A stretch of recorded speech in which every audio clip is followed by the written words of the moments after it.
Hello guys, thank you for everyone coming in. Got a few people on the line, which is all good. Hey guys, everyone online, thank you for joining us. We'll get the show started, just a little bit of housekeeping. Exits down there, you know, LT1.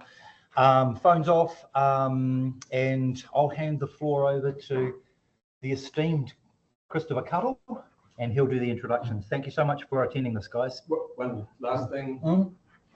For those of you not aware, stop, drop and hold it. It is actually an earthquake. Hope that the roof doesn't fall on us, and then we can exit that way. Thanks, Michael. And a big shout out to Michael Don for putting this on as well. Thank you. Chris, thank you so much. Okay. Well, I think some of you know that. Can you stand? Oh, I've got to stand. Just because you're on camera. Yeah. This is the spot, is it? Yeah. Some of you know that I spent the 1990s at the Lighting Research Center based in Albany, New York, upstate New York. And my job there was to get a Master of Science in Lighting degree program up and going. And it was one in which it was graduate entry, but a very wide range of people coming in. And it was certainly as a course that had some pretty notable people pass through, one of whom was Devki. And Devki, just what she's done in the 25 years since she left there, I'm hoping to find out this evening. But I do know that she went across and worked in London for a while. She was with Urco Lighting, right? Yep. And then returned to her home in Seattle, right on the west coast of the USA, and founded LittleFish Lighting Design. So she's got some distinctive background in lighting in two very different environments. And so to tell you all about it, here is Devki.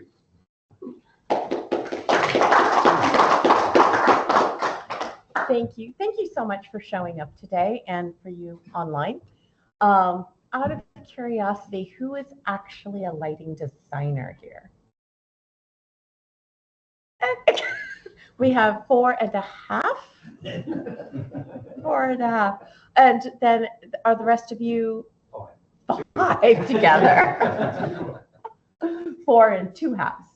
And then the rest are 0.05.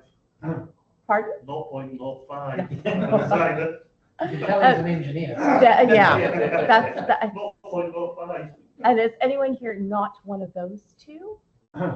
Well, yeah. And what do you do? I'm a student. Oh, okay. Excellent. So nothing yet. So as Kit said, Kit is actually the person responsible for me being a lighting designer and even being in this industry. I started life as a graphic designer and had a full career in that in Hawaii for hotel chains there, and again for software in the early 90s in Seattle. And I gave all of that up to go to architecture school at RPI, which is Rensselaer Polytechnic. If you're an engineer, you know where that is. If you're anything else, you probably don't. I definitely did not know. It is in upstate New York. It's in Troy, New York, which, by the way, if you're curious, is one of the 7 gates of hell, if you're curious. And I lived across the street from that cemetery, so I can definitely tell you it is. And during that 5 years I was there as an architecture student, we had a component on lighting during one of our semesters, and Kit came to teach us. And apparently I understood what he was saying, even though he wasn't speaking in English. Fair enough.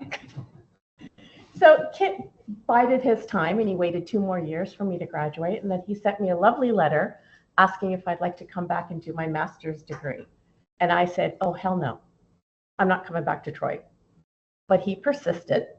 And then one day he called me and he said, you know, if you become a lighting designer, you can work anywhere in the world.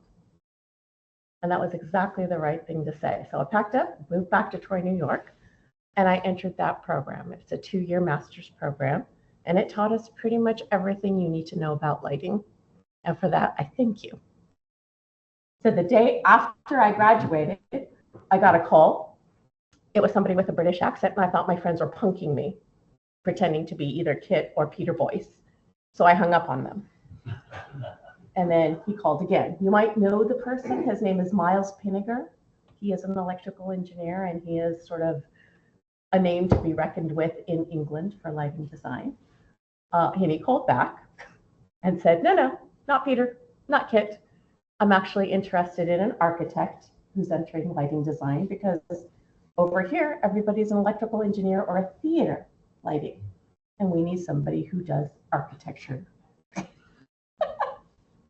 No shade, no shade. So off I went to England. And you might notice that America decides to use things their own way, namely inches and feet, not meters and centimeters. So the learning curve was quite large. I was fortunate that I had colleagues who were, when they're not laughing at me, were able to teach me the ways of the rest of the world. And being in London, I think, is one of the things that was most impressed upon me, is that for better or for worse, the world does come to London. And in the 10 years I spent there, I worked on projects that span the entire globe, on pretty much every continent except, ironically, Australia. Every other continent I have projects. And I was very fortunate to have some big names. I got to work with Jean Nouvel, Richard Rogers, and most notably Norman Foster, who was my client for the last 6 years I was there. And we did several very large public projects together. Then I moved home, and that, believe it or not, even though I'd grown up in Seattle, was an absolute culture shock. I was a stranger in my native land. For the first 5 years being back in the States, I had to think in metric and convert everything back to feet and inches. I thought in lux and had to convert it back to foot candles. So if some of you have ever worked on the Northern American continent, you understand what those phrases mean. If you never have, you're probably thinking, what the heck are those? And I pretty much thought the same. Ooh, sorry? I think someone joined it. But more than just feet and inches, foot candles, lux, there is a cultural divide. And it took me 5 years to basically unlearn a European method of design and relearn an American method. And I'd say that holds true probably in the United States and in Canada, and to some degree the northern part of Mexico. And then there's the rest of the world. We do it one way and everybody does it a different way. So that's what we're going to talk about today. Is there any general question before we start, or anything specific you want to know? No? Like, is it a 60-watt light bulb or a 75-watt light bulb? So I will admit, before I became a lighting designer or entered school, I did actually think, in our architecture school, that's what a lighting designer did. The crazy people that were on the 3rd floor of my architecture building probably ran around and told people, oh, you need a 40-watt there. You need a 35-watt over there. I thought that's what they did. I had no idea. Or maybe tell me that's where you put the light switch, is over there. And maybe a twiddly knob. Right? That's what lighting designers do. Yeah, I see people shaking their head. Yeah.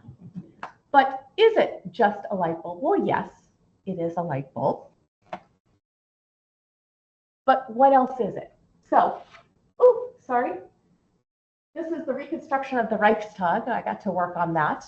And this is Gerhard Schroeder, who happened to be their premier, the chancellor, at the time that we finished the project. And I love this picture because this is what most people do when I tell them I'm a lighting designer. First, they don't know what I'm talking about. And then they think I said lightning, like I'm making lightning like Thor. But then when I point it out, that's exactly what everybody looks like. Tell your friends, that's what they'll do. What's up there? Nobody thinks about what is actually making the light, right? As architecture students, we design thinking our buildings are going to be filled with beautiful light all day long. And at night, it'll be moody and fantastic. Well, somebody's got to decide how that's going to happen, because none of that happens without lighting designers. Ask yourself, what do you see without light? Nothing. I like to remind my architects of that all the time, especially when they're questioning my fees, but they definitely know you need a lighting designer. So what is the difference on either side of the Atlantic specifically? Well, the key categories where we're different are method and approach to a design, the philosophy, not just of the designer, but also of the culture that you're sitting in. The client, the type of clients that we get are quite different. The materials that are used, the craftsmanship and installation, right? I can design a beautiful project, but if it's not installed correctly or can't be maintained after the fact, who cares? And finally, cultural differences. And those are the ones that are surprising. You think that we're all the same, but culturally, and even within each country or each continent, there is a difference. So we all start with the same 5 questions that we ask, right? Hopefully all of you are nodding, thinking, yes, I know these questions. Yes, we know these questions, right? What do you want to see? When do you need to see it? What will be going on there? Who will be there? And how do you need it to feel? These 5 questions will give you the answers to your entire design. And they help keep you in check. Your client, whoever that client is, can answer these for you. You know exactly what you need to do. But how they answer those questions is the big difference. The most notable is what we call the North-South divide. In Northern Europe, there's colder climates. The lighting tends to be on the warmer end, 2,700, even 1,800 K.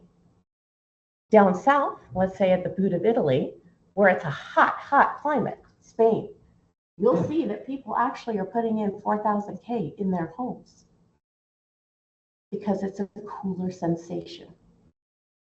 You go to the shops, sometimes you'll go to a restaurant, and I'm not kidding you, you'll actually get 5,000 K. Burns my eyeballs, but they love it, absolutely love it. What I found was very interesting is that this is also true in North America. You go up to Canada, you don't even have to go up into the Northern Territories, just into Vancouver. When you go into a bistro or a restaurant, even some stores, you'll see that they're using anywhere from 3,000 below. Restaurants, 1,800 K, sometimes 2,700. But you go to the deep south and into Mexico especially, where it's a hotter climate, and they also naturally tend to the higher color temperatures. We even went into a hospital. It was one of those emergent care, you know, when you are traveling and something happens to you and you just go into an emergency kiosk. And it was actually 6,500 K in there. But question for you, do you find this here? You have, at least in Oceania, you have tropical, and then you have the far south where you get mountains and snow. Do you see this kind of difference here? Not really the extremes, I don't think, no. Any even in a shorter? You've probably got 4,000 commercial and then 3,000 residential. Okay, 3,000 residential, okay. There is also a cultural divide up the north and south, right? If I said to you, we're going to have a decorative pendant, these are the same thing, aren't they? Exactly the same thing. It is a decorative pendant. But here, right, we have Scandinavians who love a clean line, minimalism, and then down south, you have the Spanish and the Italians, maybe even the Portuguese. That more definitely is more. Maybe we can add more to that. So what we design, yes, it's going to be a pendant over your dining table or over your counter. But what gets put in ends up being different. So this also illustrates something for me. Unfortunately, I don't have an image for it. Yeah? Did you also find this was true outside of Europe? So say like in a place like Turkey or something like that, where the Yeah. culture was different from like the Latin culture. No, turkey more is definitely more. Yeah. They need more than that. Yeah. They so want more than that. And then they'll also give you a cup of coffee with it. But it was across the board. It didn't matter Eastern or Western Europe. It mattered more North and South. That's a really good question. When Eastern Europe opened up, more and more, we had more and more projects over there, Poland, Slovenia, Croatia. I expected to see something different. And I was kind of surprised that it held pretty true to the North and South. Poland tended to go with Scandinavia. And of course, Croatia is Mediterranean. So that was quite interesting. So in the US, you don't find this divide at all. You do find it East Coast, West Coast. So exactly the opposite. This would be more representative of the East Coast, and this would be representative more of the West Coast. So instead of North and South, we go East and West. And it could simply be because up until the Mississippi River, which is right around Chicago, so 1/3 of the country, is really hearkening back to European roots. I'm trying to mimic it. If you've ever, anybody been there? Anybody been to New York, Boston, DC? Right, the buildings. It's almost like a time capsule. You stepped back to 1700 England or 1800 France because they wanted to recapture the home that they left. Once you get past the Mississippi, all hell breaks loose. They didn't care. They were going for something new. But once you hit the other pond, you suddenly have a huge Asian influence, which again, minimalist and clean lines. And that predominates everything on the West Coast for us. So it's always a shock when I get a client who says, I need more.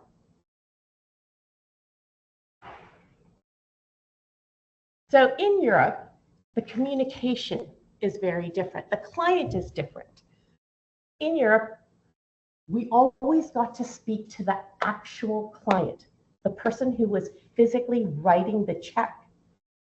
Yes, there was an architect and they sort of represented the overall design, but as a consultant, we had access to the actual client. We could ask them directly. We didn't have to ask the architect to ask that client.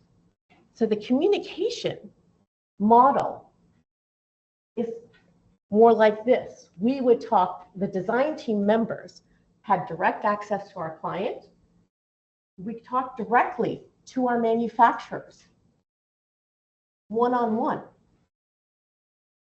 Now they would communicate with the contractor and a distributor if there was one, and then the general contractor. We had very little communication with the general contractor.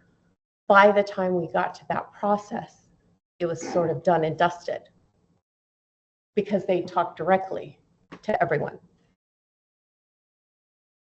And this is huge. Having access to the client directly is huge. So how does it work here for the 4 and 2 halves that were lighting designers? Depending on the project, some projects you get access to the client, sometimes you work through The architect. usually the architect, yeah, but sometimes not even, sometimes it's a project manager A project manager, okay. who's setting themselves up as a mailbox so they can control everything. Okay. And do you think that helps or hinders? I think that helps. That's as an engineer, that's not your role. Like, build themselves up, like. Yeah. And the project manager is not the architect. No. It's a separate entity. Yeah. Interesting. Okay. So then in the US, the frustrating thing when I came back is that we don't actually have direct access to the client. We always have to go through the architect. Very rarely do we have direct access because the architect is the quote unquote project manager and all consultants go through them to the client. But we then don't talk to the manufacturers directly. And it could be simply a function of we're a very large country. But we talked to what's called a lighting rep, but I think you have them here, yes? Where one agency will represent this 100 set of 100 manufacturers, and this other agency represents a different 100 manufacturers. We kind of have that on the roof. Not anything nasty. That's a fact of being like the nearest other land is 2,000 kilometres away. So you can't, and manufacturers that are in Europe tend to sleep through the whole day and then us around at night time when we're awake, because they're 12 hours behind us. So it doesn't make sense to have direct access to many of the manufacturers. So you have rep agencies that'll represent more than one. Yeah, but quite often, like We do have both. Alan's Thorn, he is part of Thorn, so he's. But Thorn is a manufacturer. Zumtobel Thorn, so he's representing Zumtobel Thorn, but he's employed by Zumtobel Thorn, so it's kind of direct access, but the other reps are agencies, one step removed from them. Yeah, I see what's with the UK here, as in there's companies which have reps like Alan, and then there's agencies which cover a number of companies. So it's a combination then. Yeah, I mean, still not too distant with the UK, really. I mean, it was more manufacturing, of course, so their representatives were directly from the company. Would be fair enough to say in New Zealand we probably only really get direct representation from Signify and Zumtobel now. The big firms, like big global firms. Everything else would be an agency. Okay. Okay, so it's a combination. And the other thing about New Zealand is that we've really only got two languages, English and official. And there's so many manufacturers that, I mean, we just don't have that one-to-one, I've never an engineer who speaks Hispaniola or anyone. So yeah, so the rep situation works as well as the timing, but also the community. Wow, okay. I'm justifying my own existence. So for me, it was a big learning curve, not being able to talk. And then how can I expect one rep who's representing 100 manufacturers to know all the manufacturers? I mean, I worked for a manufacturer. I was a lighting designer for a manufacturer. And we were coming up with new things every year, every 2 years. I mean, if you've ever been to Light and Build, you know how big ERCO is. Their stand is the largest. Is it literally like that? One rep covering 100 agencies? Yes. We wouldn't have 100 over here. That represent less. Of the manufacturers that sell here in New Zealand. Okay. A lot less. Like how less? Usually up to a dozen. Yeah. Really? 10, 20. Well, there's quite a limited rate. I mean, you have a recess panel, you have a piece of extruding. I mean, to have 100 companies, you obviously must have had competing products within that same area. I mean, so who gets the best commission of that and all that sort of stuff? Yes. So pricing. Yeah, generally you find it's either done on price, with which range you offer, or, out of the 10 agencies, you've kind of got 10, 20 go-to products of each that you use. So, you're never really presenting the full range of 100 from each of them. So, I mean, it's a double-edged sword, right? I have 100 to choose from, so I can then go through and say, okay, I like these 10. I really like these 10. I've met the people. I know the product. I've felt it, seen it, smelled it, touched it, tasted it. And that's what I'm going to use. But then it's a disservice because then I know there's other companies I'm not using, but they may be developing new products and they may be leapfrogging over these 10 that I am using. And it's quite flustering because then that rep, she knows how I work and the style and type of project that I'm doing. So she's presenting those 10 because they fit that style of project without ever really spending time showing me. So I may miss something completely. Whereas if they were individual manufacturers, they're each hungry and they're hungry enough to call on me and show me what their product is. So I get asked all the time which way is better, and it's neither. It's Yeah. right. It's Sophie's choice. It's a time thing as well, isn't it? You know, dealing with everybody individually. Yeah, and in the end, you know, in London, I started out as an independent lighting designer, and we had people who called again. Once they sussed out the type and style of projects that we did, they were like, okay, so sorry, Thorn never called on us because we never had a project we put Thorn in. But Urco called on us, Zumtobel called on us, Igazzini called on us, because they knew that these were the types of products and our projects could bear the cost of those because they were reassuringly expensive. Right? No, not so much the white goods. But then we get a warehouse and none of us in the office knew what the hell to put into a warehouse. Nobody's going to put Igazzini or Urco into a warehouse. That's when we needed a Thorn, but nobody from Thorn was calling on us. So we had pigeonholed ourselves, and we had to actually call the Thorn rep and tell him to come down to us to find out what could possibly put in a warehouse. So it is a double-edged sword. Each side has its benefits and its drawbacks, but it's just the learning the communication. Now, what's really interesting is the lighting rep here in the States has started to carry a bit more weight because they are talking directly to these two people. And these two people here are the ones that set the budget or can make the budget work or make it not work. Yeah. And this guy may be friends with this lighting rep, but not another lighting rep. So my specification comes in and he tells this guy, I can save you money because I have a better deal with another lighting rep.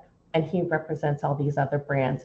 And they're the same, right? I mean, who the heck am I? I'm just a lighting designer. I'm the one who spent all day reading all of the spec sheets and picking out exactly what I want. But hey, that's okay. This looks the same and must be exactly the same. Doesn't matter that it's only half the output and twice the energy consumption. But it's all down to money. So that brings us down to culture. In America, the cheapest, fastest, and quickest wins the race. Do you have the terminology value engineering? Oh, stop. That is one thing I'm so happy I left behind in the UK. Quantity surveyor, whenever one of those showed up on my doorstep, I was like, ugh, go away. So you don't get that in the States? No, we call it something else though. Yeah. Right. Yeah, value de-engineering. That's De-engineering. yeah.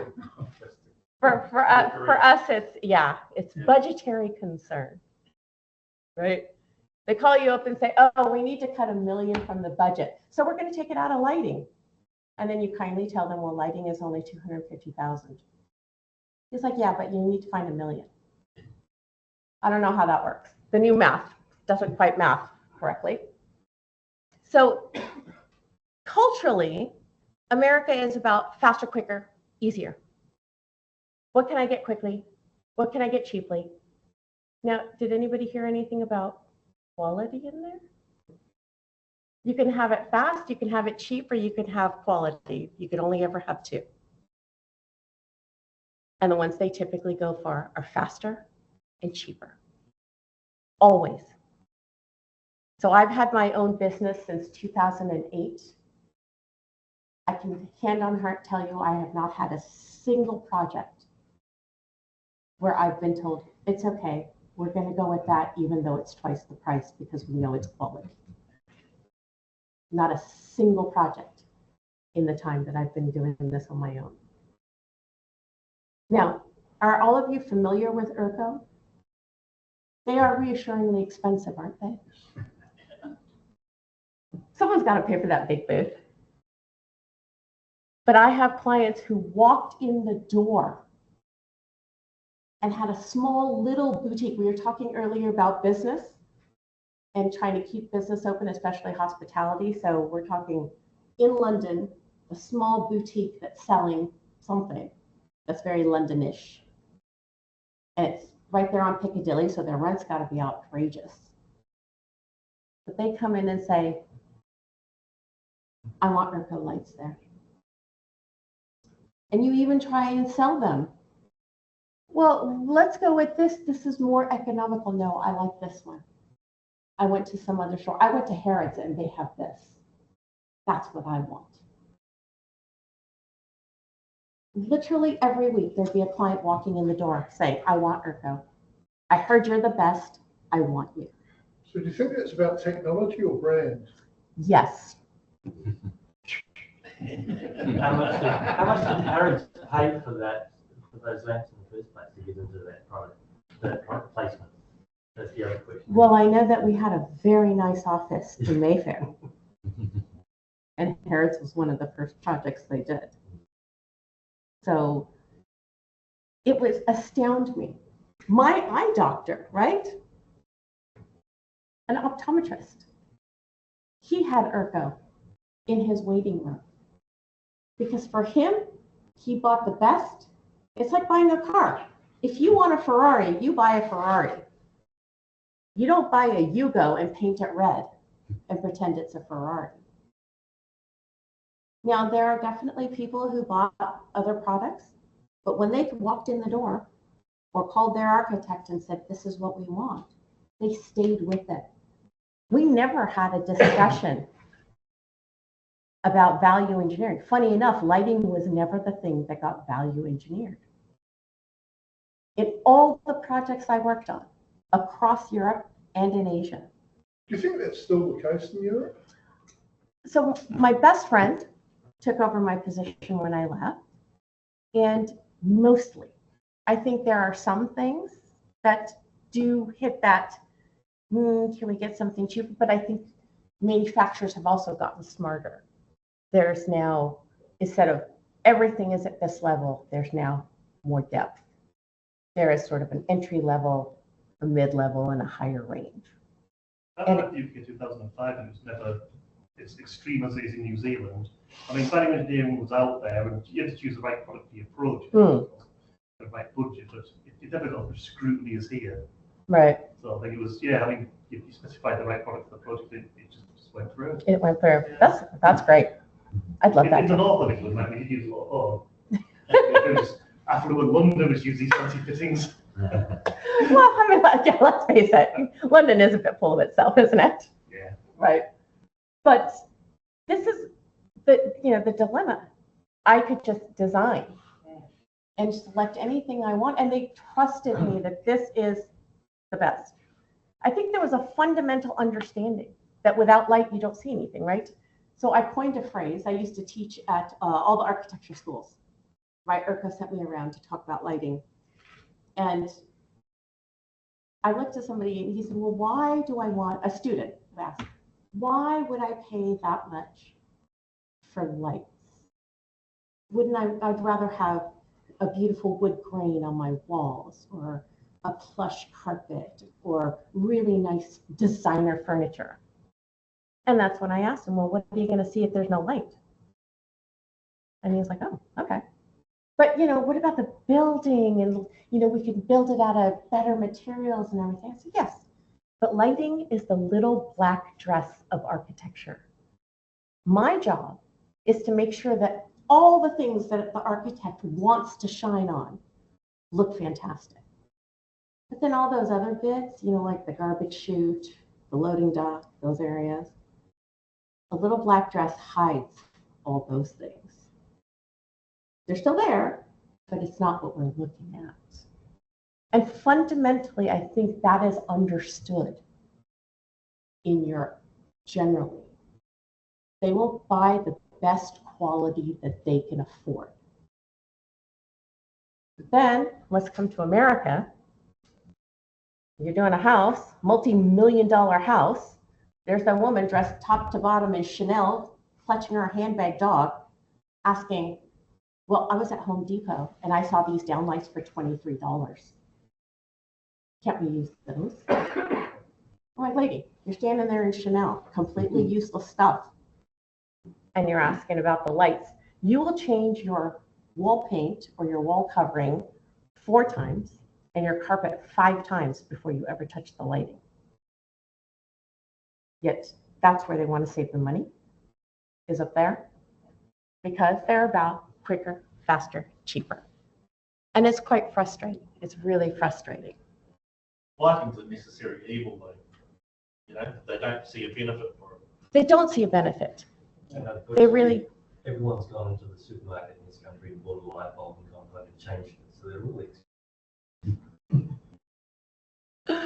so there is also the dark side, the manufacturers. That's what we like to call it. I worked for one, so I guess I can disparage them a bit. But I feel that there's some fundamental responsibility. Light and Build is every 2 years. And the reason is that's how long it takes to develop a new product. New technology changes quickly, and in the grander scheme of things, 2 years is not a long time. But at Light and Build, you have to have product that you are going to manufacture within the next calendar year. Have any of you been to Light Fair in the US? No? Well, you should definitely go sometime, just for giggles. But we hold it every year. 1 year it's on the East Coast, 1 year it's on the West Coast, and it just bounces back and forth. New York, Vegas. But a year, manufacturers have new product that they're showing you, but you're looking at prototypes. These things are not going to be manufactured. In fact, my first time I went to Light Fair, I saw a product and I thought, this is it, I really want to use it. That was 2008. I'm still waiting for that product. They never manufactured. They showed it, big bang, lots of tinsel, but it was all fluff. It never actually came to fruition. Because whatever feedback they got there, it wasn't cost effective to manufacture it. Even though it was a fantastic product and it would be a little bit of a slow burn, people would have to get used to it because it was so different. They couldn't make money on it right away, and they didn't want to wait the year or 2 it would take to make money. So they scrapped the whole idea. And they tease us. They'll bring product that's prototype. They'll ask us, oh, what do you think about it? And you'll get you all excited, and then they just never do anything about it. Where if you show up to Light and Build and you are not going to produce that in the next calendar year, you don't come back to Light and Build. You're ousted. Everybody else will rat on you and say that this is just not good sportsmanship. But manufacturers, because they have direct sales in Europe, they do take direct feedback. They take you to their factories, they show you what they're doing, they show you the manufacturing process. We get a little bit about that in the US, but it's really just about sales. They will bring you to their factory to show you all of this and talk to you only if you're already specifying what they sell. So it's a little bit of preaching to the choir. I already like you. I'm still going to specify you. So now you're going to treat me nicely. Whereas a manufacturer who's trying to gain a foothold isn't doing any of that. So they may gain, they may lose, but we don't know because we never hear from them because I'm not already specifying them. So it's a game that they play. In America, it is really, R&D is based solely on what they're selling. And if it's not going to sell and they cannot see a return on investment within the next calendar year, it doesn't get manufactured. So now it's just pretty pictures. These are some of the things that we did in Europe. We did master planning, concept stores, where they spend money for them to look quite good, and then they roll these out globally. Right? We did Saab, which was fantastic. Museums, we did a lot of museums, a lot of art exhibitions. Permanent exhibitions. This is in County Antrim. This is actually a roundabout where they decided to put public art. Coventry, Kit, you might know Coventry. Coventry was bombed to nearly oblivion during the war, and it's coming back. And they chose to spend money on public art. And that's what they're doing to rejuvenate their city centers. Same thing, the RUC in Belfast. Functional. Stansted Airport, it's a beautiful airport. Have any of you been there? Yeah. It's a fantastic airport. It's gorgeous and it works. It's not just a building, it's a very functional building, but it's also a beautiful space to be in. DZ Bank, anybody been to Berlin? Yeah. Anybody been to London? So there's 3 years of my life right there. And now it's vacant. Completely vacant. Yeah, government moved out of there. And no one can lease it. I don't know what, no, yeah, nobody's leased it. We had a student, is he here? He was looking at net zero. Oh no, he didn't come back. He didn't come back, he was looking at net zero. That's definitely, this was early days of looking at net zero, this building. And it's shockingly good. Now, I worked in a net zero building in the US. We have 4 in Seattle. They are not comfortable places because this is where now my architecture hat comes on. We build the built environment for humans. And evolution of humans is a slow process. We're comfortable. We're like water. We like to find our own. To ask us to change so dramatically, so quickly is a big ask. And those buildings, those net zero buildings are just a bit too far out there for comfort zone. Those are fancy words. I just say it has bad juju. I don't want to be in it. I refuse to work in it. But this took a softer approach. It actually pulled the people who are going to work here and asked them, if we give you 2 scenarios, which one would you choose and why? And the things that they chose are the things that we gave them. And it was very, very successful until the government decided to pull out of there. Burj Al Arab, there's a year of my life. Now that's just an ode to excess, right? These people actually asked us, I mean, you know, the silver reflector, they asked us, could you get that in gold? And I said, yes, I can make a gold color. No, we'd like it in gold. Right? The lowest ceiling is 10 feet high. Who's going to touch it? How are you going to know it's gold? But they wanted gold. So architects and their homes, I'm sure most of you, many of you have probably worked on an architect's vanity project. City's vanity project. This is a great project. This is Norman Foster's. This is the Great Court in the British Museum. Guggenheim, anybody been to Bilbao? Do you like the building? It's cool to say like do one in Manchester as well. Yep. Yeah. The War Museum. Yeah. Urga was very lucky. They did the Grand Louvre, they did the Grand Pyramid, and then they came back with LEDs and relit it just recently. So it's a second time, actually it's a third time. They've done it 3 times now. They did it in linear fluorescent, they did it in ceramic metal halide, and now it's all in LED. So that's been sort of a passion project. And now this is one of mine. This is in Seattle. But it looks nice. I think it looks really nice. It's a professional photo. But every single thing in here has been value engineered. If you knew where this started and where we ended up, you'd be a little bit shocked and surprised. But the lighting here is all these giant staples up on the ceiling. I designed those and have them manufactured. And I fought for them. Everything else in this entire building changed so I could afford those.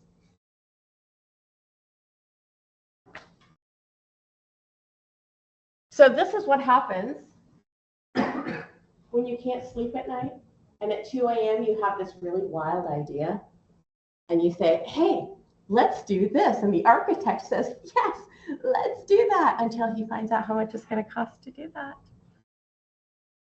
And then you have to quickly backpedal and figure out a way to do it. Somehow, some way.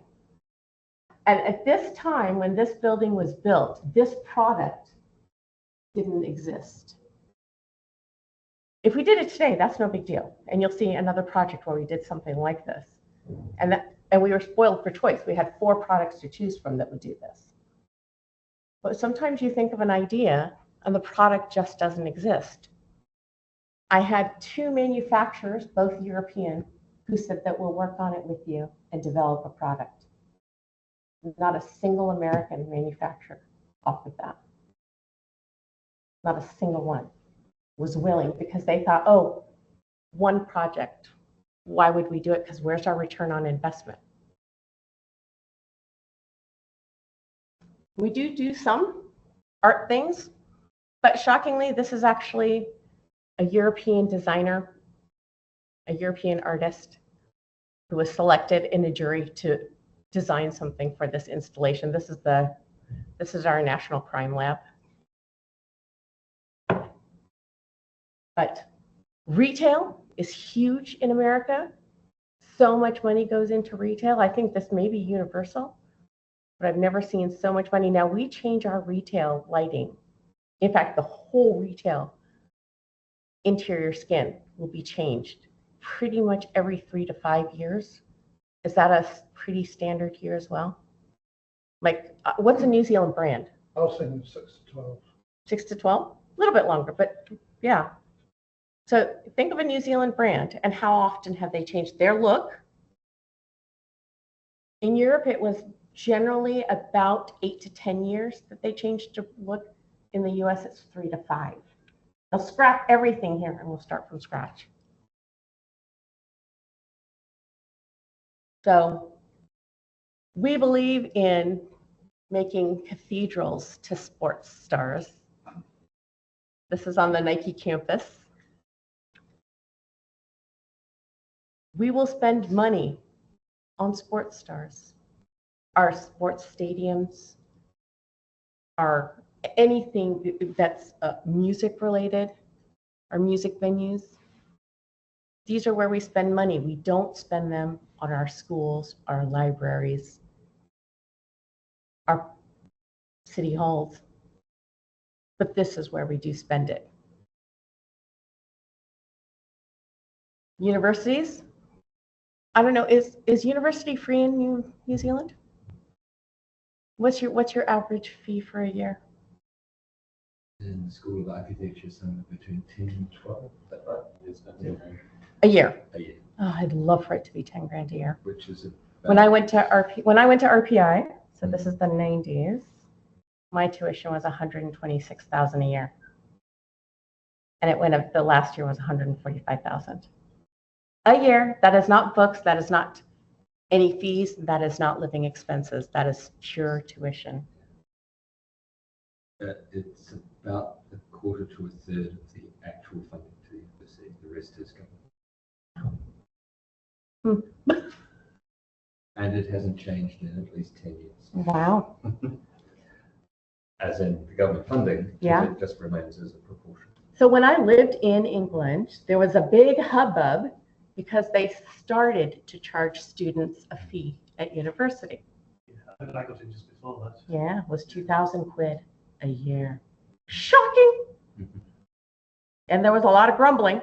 2,000 a year. It included all your fees and your books. 2,000, it's a lot. When you go from free to 2,000, that's a lot. But there was zero sympathy coming from me for that. So universities that are larger, so Victoria would fall into that category. I don't know if you have sports teams, but our large universities survive on our sports teams.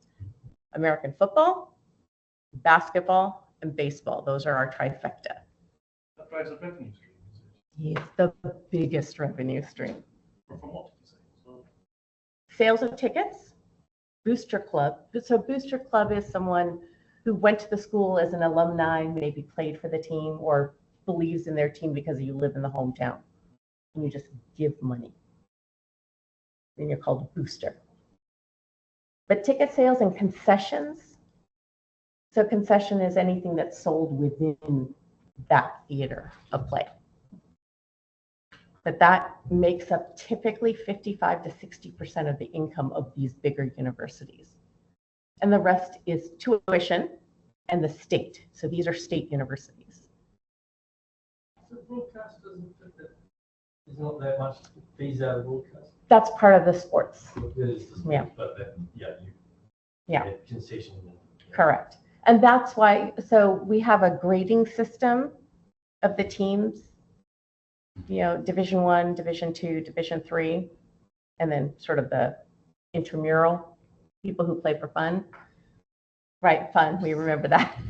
So Division 1, so in my state, we have 2 Division 1 teams. Well, we have an Upstart, it's a private college, so it's a religious-based college, but they have a basketball team that is phenomenal. And they're just winning everything. So now suddenly our 2 big teams that are big state universities, the TV stations are now looking at this small school. So now they've lost their funding because you guys aren't winning. Why should we broadcast a losing team? So that's, in COVID, my work was exclusively university, exclusively higher education. Why? Anybody know why? They were closed down in-person classes, so they could do. That's part of it. They could do a lot in that time. But these people have money. They are sitting on stacks and stacks of cash. And when it was COVID, that was a time to get a really good deal. They had projects done at 80% of cost. And 20% on a couple of $1 million project is quite a lot of money. So when the economy goes down, higher ed kicks into high gear. So right now, our economy is doing quite well. There is not a single higher ed project out there.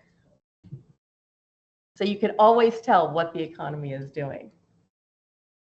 Do you think there's any cultural connection between a free education and the marketplace afterwards that's demanding good product, and the expensive education with the marketplace after that's looking for cheaper, faster?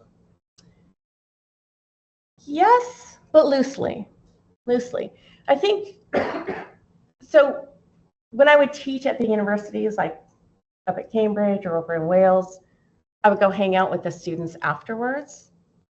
And just, I think culturally, the university was a very nice place to be. They were cared for.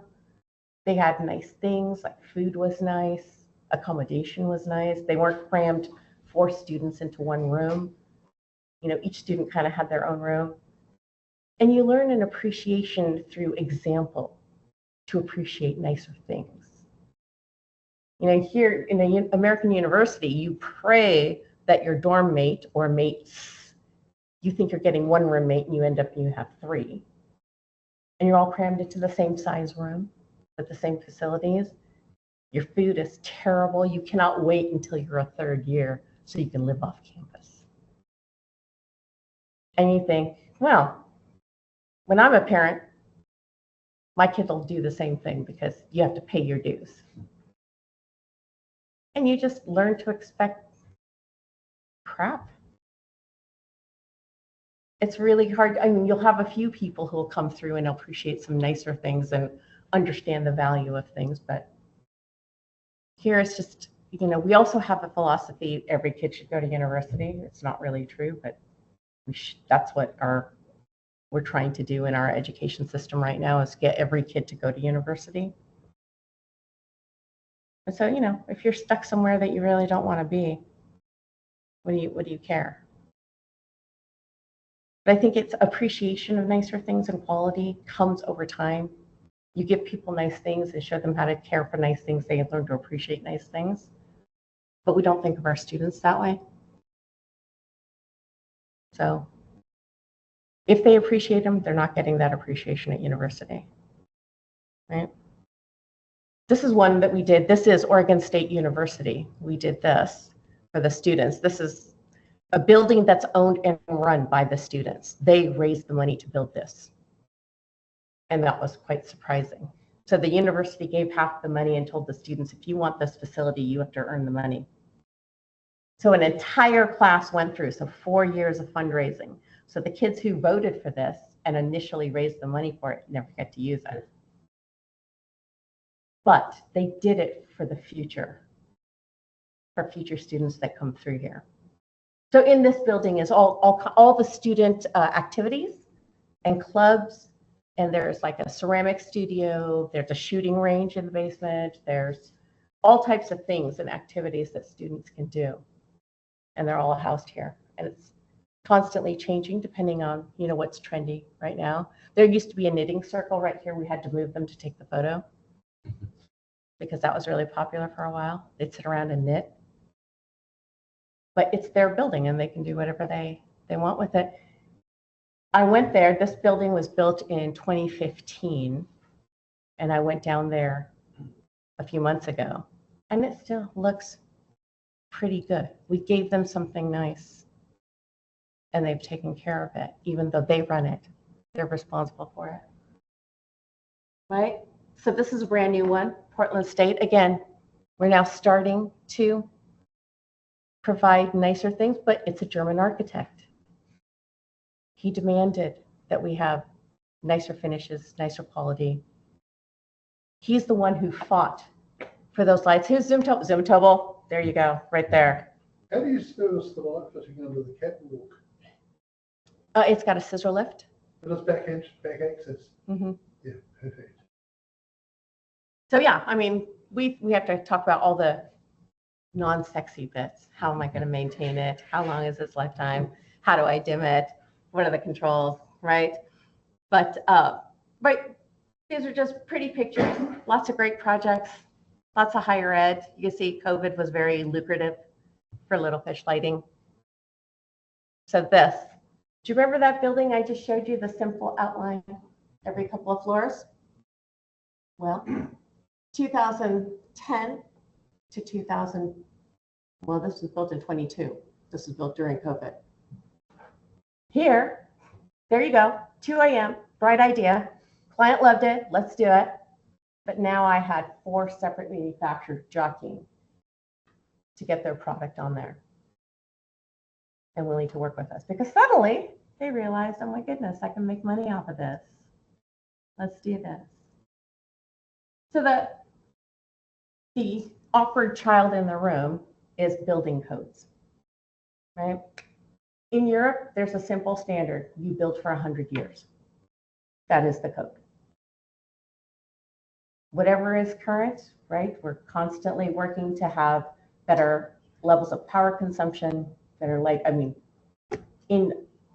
on the continent in Europe, they have had for decades hallways that the lights go off if nobody is there. They were rudimentary. You know, you could be standing on the stair talking to your friend and suddenly the lights would go out. Sure. They've gotten better now with occupancy sensors, vacancy sensors, but they've been doing it for decades. It's just second nature. We have a limited resource, which is energy. We need to conserve it and use it appropriately. We're just coming to that. But our codes, unfortunately, are state by state or sometimes city by city.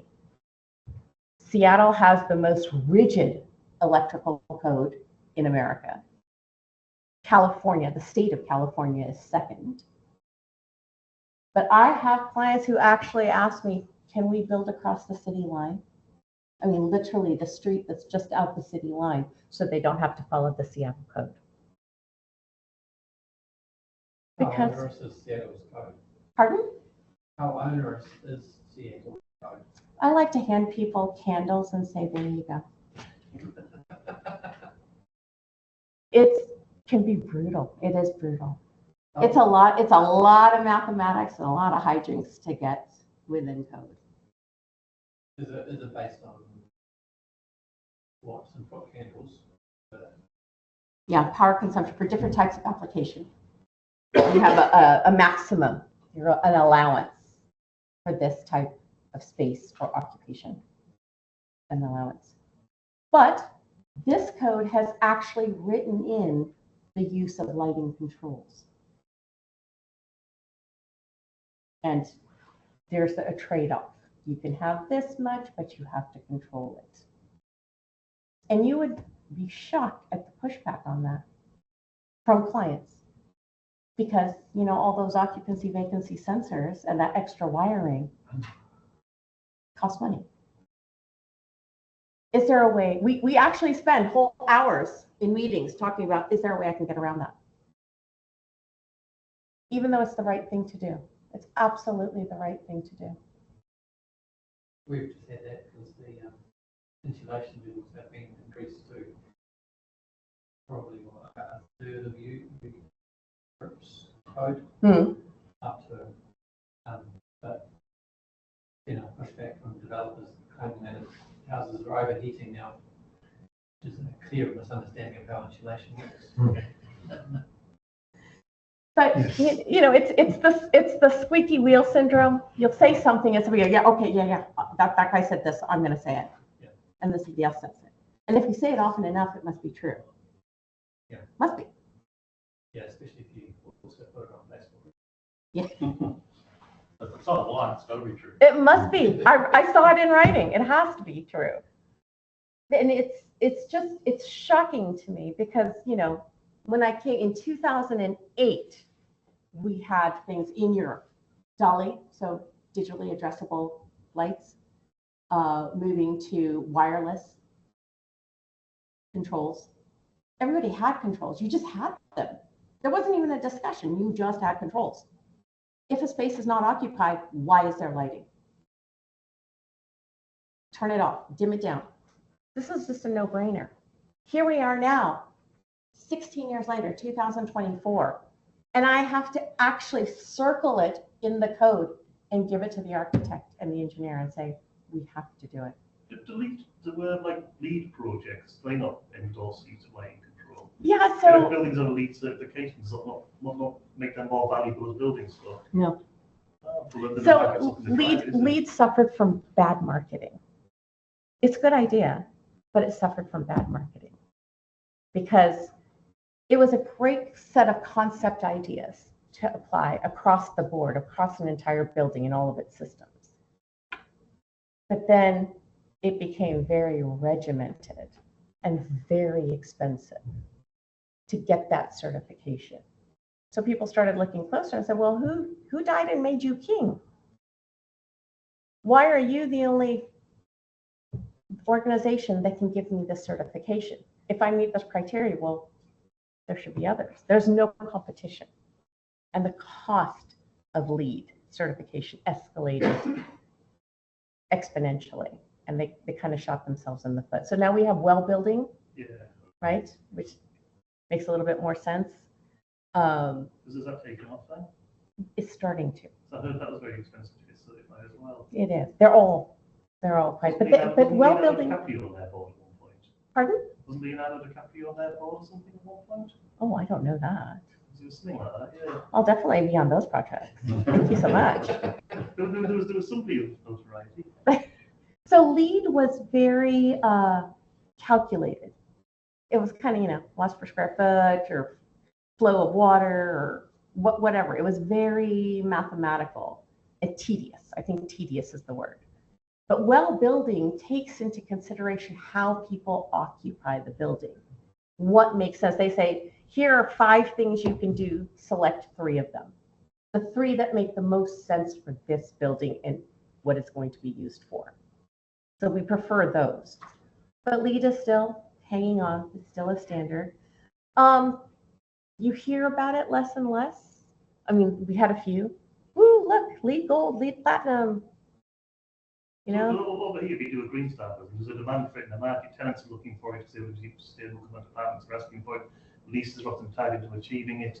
So if you've got a building which has a green star rating, its value is more, so the market drives it. And if you're going for those points, lighting control is part of it. So there's a commercial driver to achieve that, whereas what you're saying in the US, Yeah. there's not a commercial driver to. I don't think so. I haven't experienced it as a commercial driver. Usually it is the client who wants it for some reason. And I find that the reason is usually muddled and unclear why they want it. And typically the ones that have gone for LEED are not leasable space. They're owned and occupied by the client. So as I said, we have 4 net zero buildings. The one I was working with, a company I was working with was in one, and I just refused to go to the building because it was just odd. There's one developer here in Wellington, what did I say, they build up. I used to drive out at night, look at these buildings and ring up and say, why are my lights on all the night? Fair enough, fair enough. But, okay, this is actually my last slide. This is my last project, most recently done. Yes? I have a question. Uh-huh.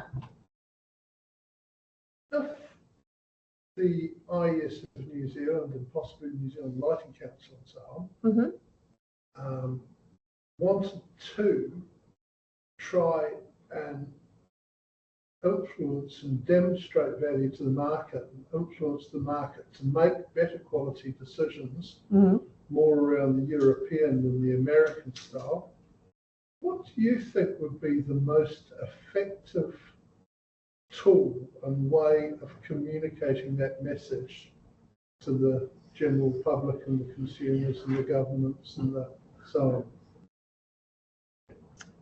I think show and tell. Right? A picture's worth 1,000 words, but a demonstration is worth 1,000,000. So teach them the value of nice things. Teach them the value of nice things. Have them talk to people who have taken the time and the effort and the money to make something nice and talk about what they feel they've gained from that. Right? Hearing firsthand what happens. I think show and tell is really, word of mouth is advertising that it's beyond cost. It's worth more than anything. Is somebody who's actually lived through that process. I think we should build for 100 years. I think the European model is the correct one. We should build for 100 years. We should take the time and the effort. Now, is every single project going to have the most, beautiful Italian glass chandeliers and fantastic downlights? No, but really value the lighting for what it is and then purchase and install the best lighting that you can. And what is the value of that? And talking to somebody who has done that is probably the best way.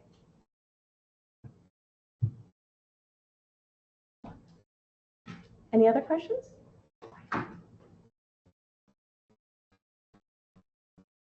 Zoomtobal's happy because he had a project in there that was all Zoomtobal. There's no questions on the Q&A from the external people. Okay. But you would need to check. Yeah. But we can do it right here. They're just going to put in the Q&A. So Oh, I see. hey, Devki, what design programs do you use? And do you have a preference for any particular one? Like I don't use any. I use this program. Awesome. Sometimes a couple of fingers at a time when I'm searching for something. Yeah. So I used to do a lot of, when I started out, I did a lot of like Photoshop photo rendering. And then until you get burned once, that's all you need. And then you stop doing it and you realize the client doesn't actually know what they're looking at. They will hold up your photo render and say, well, that doesn't look like that. And it's never going to. No matter how realistic your photorealism is, it's never going to look like that. We are almost exclusively using Revit. I don't know if that's a big deal here. I know I just renewed my license, so that was quite painful. Yeah. I think I saw it under more there Yeah, then you can drop it down and go back to none, I think. than Q&A. Is The it? chat, the chat. There it is. Just something there. Oh, there. I cannot believe that the camera and no one said anything about the camera. Oh, it was Because on? we set the camera We on did. when we set everything up. And Oh, I join here and it's like, camera's turned off. What is this? No questions in the Q&A, but there was a little... chat. In the chat, there was a. I think it was me, yeah. Oh, right. Oh, yeah. So, yeah, we're using exclusively Revit, almost exclusively Revit, but honestly, I don't think lighting needs to be in Revit. I think it's rather a waste of time and effort. We had a similar person called David Skilly that did some lectures here as well. And he started to talk a little bit about AI and how it was affecting some of his light designs. And stuff like that. Mm-hmm. Do you see it? Affecting? I haven't seen AI influence at least the Seattle lighting industry. It may. I'm not saying that it won't. I don't know. As of yet, it hasn't.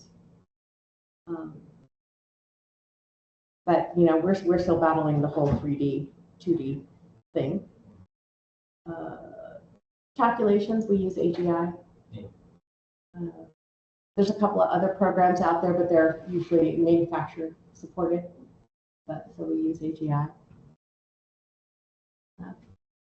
Do you use the AGI version that plugs into Revit, or do you literally copy and paste or No, trace? separate, yeah. Elam tools for Revit-based model developers, I believe. Yeah, that's the plugin That's the for plugin AGI, thing, yeah. but my experience is most people just avoid it. Yeah, we avoid that like the plague, because then, you know, once your architect knows you can do that, then they're like, ooh, you can render. Oh, yeah. Right? It's like, yeah, sure, I'm not doing anything for the next 3 days. Let me just set my computer to render. So no, we do it separately, completely separately. So the way I work is I'm just me. That's it. And the reason I have my own business is because when I left England, I didn't want to give up 6 weeks of vacation and go to the American 2 weeks. So I became my own boss. That's literally it. So I have people that I hire to do particular things. I have a Revit guy. I have an AGI person. I have a code person who looks at the code and what's relevant to us. And I just, they have their own businesses and I just hire them when I need them. So what do you present as your design? Like what makes up the documentation there? Well, there's the standard documentation. We have the electronic set of drawings with our lighting plans on them. We have a PDF set. We have a specification, which is a luminaire schedule documentation. I was wondering what goes into a plan set? Is it like just repeat the same plans with like circuiting on them? Yeah, we don't do the circuiting. Our electrical engineer does the circuiting. And the scheduling? The luminaire schedule? Yeah. We provide that because we've selected them. And then the cut sheet package. Oh, okay. So it's sort of a belt and braces situation.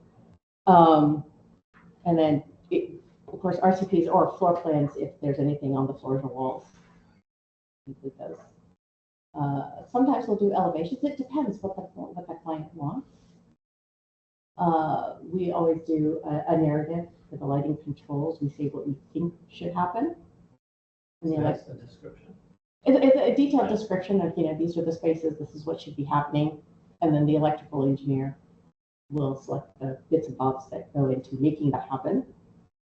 Because many times, like we do a lot of stadium work. We work on a lot of stadiums, like the Seahawks Stadium, New York Stadium, and they do bits and pieces. Like we'll start at one end of the stadium and work our way around. But the electrical engineer will know what process is already there. So we don't want to specify a Lutron dimming system, and they already have green gates in there. So we'll let them select and then make sure that it works. It all works together. When does the contractor get involved? After you finish your design or?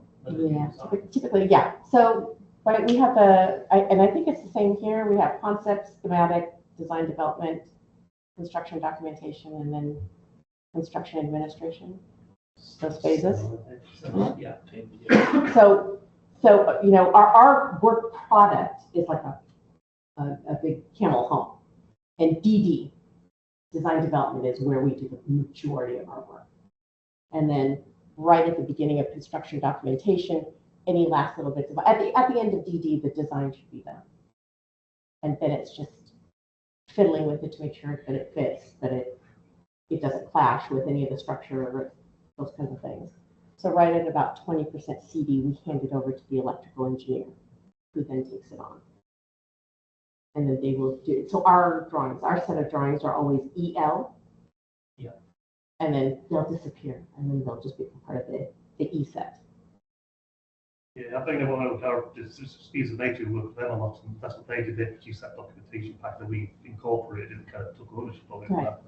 Because at the end of the day, in the US, the lighting designer doesn't have a stamp. The electrical engineer has a stamp, and they're the ones who have to stamp it, so they have to ensure that it works. You're talking programs and stuff now, no lights. Yeah. That's right, Australia works. They call it D&C, design and construct. Right. So they hand over to the contractor, and the contractor then has the electrical engineer engaged. So we call it design build. Yeah. Yeah. The The thing else is that when you engage a separate lighting consultant, I mean, and as Arab, Kevin Foster's speeds of nature, they provide us a package towards the end of the design. We then took that, incorporated that into the electrical engineering set, Mhm. and that's what went to the contractor. Correct. If it was D&B, then we may be working for the contractor. Right. So even when we do design build, we still hand off to the electrical, and the electrical will then hand it off, usually somewhere in the 50% CDs. Because, I mean, contractor still has to build it. He still needs documentation to know how to build it. Yeah. But whether it's a consultant engineer or the contractor's engineer, we still hand it off to them. I'm guessing if you're working on a Foster, you probably work with Arab a bit, did you work on projects with Arab? Yeah. I'm going to draw this to a close. I'm suspecting for the people online that Okay. the conversation we're having in the room is starting to become a little bit obscure as they can hear the answers and not necessarily the questions. Do you think we should go to the pub and finish And it does seem to me that actually this is a conversation that can happen informally after we've finished Yeah. formally and stopped recording, which is the other thing that we're doing.